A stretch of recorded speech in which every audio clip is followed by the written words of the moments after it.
Howdy, everybody. My name is Stephanie Watts, and I am a full professor in pharmacology and toxicology at Michigan State University. I have the pleasure of talking with you today about a Keystone Symposium that's going to happen in March of 2024, entitled Unraveling Vascular Layers to Understand Human Disease. This is an exciting program because we are able to bring together aspects of vascular metabolism, aspects of vascular informatics, thinking about those at the level of different layers. And again, that brings us back to the title of Unraveling the Vasculature. We designed this meeting purposefully so we could take apart the vascular and ask, how do we get to each of these layers? So some of the single cell omics that are going to be described, some of the therapeutics that will be described in the last session, could we get to actually treating one of the layers, the endothelium, the adventitia, the media, or the pivot? I want to know where this can go. And my belief is that the people in the room that are a part of this meeting are the ones that are going to be able to get it there. The vasculature is so involved in so many different cardiovascular diseases. It is profoundly beautiful in terms of how the layers talk with one another. There's a session specifically on vascular crosstalk and mechanics where we have people who are thinking differently about the vasculature. They're going to be able to get up and say, here's what I think.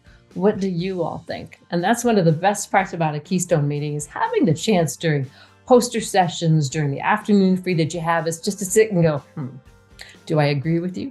Do I not agree with you? And just having the chance to focus in that way, that helps move science forward. It's because of how Keystone meetings are. And by this, I mean, when you go to a Keystone meeting, you sit and you immerse yourself in the science that's there.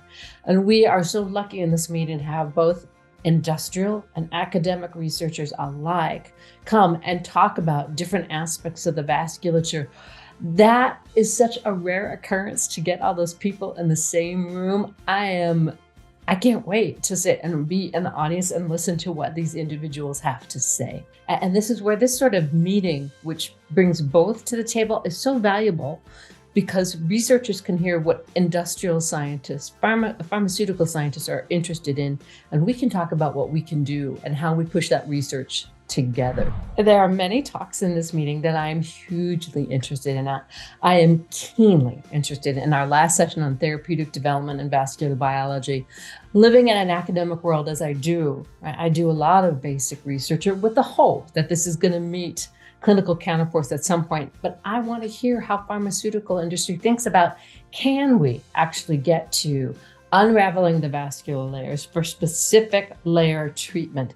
Is that something that is approachable? So I will be a member with rapt attention through all, but especially the last session. The people who should attend this meeting, anybody who's interested in the vasculature. Undergraduate students, graduate students, postdocs, professors, nerdy people like me. In industry, we have at least 3 to 4 major industries that are represented at this meeting. Come hear what other people are thinking, what academics are researching. This is a rare place for us to build a bridge between academics and industrial or pharmaceutical scientists. I think magnificent things can come from this, and I invite anybody who's interested in any one of these vascular layers to come to our March meeting. I'm going to geek out the whole time.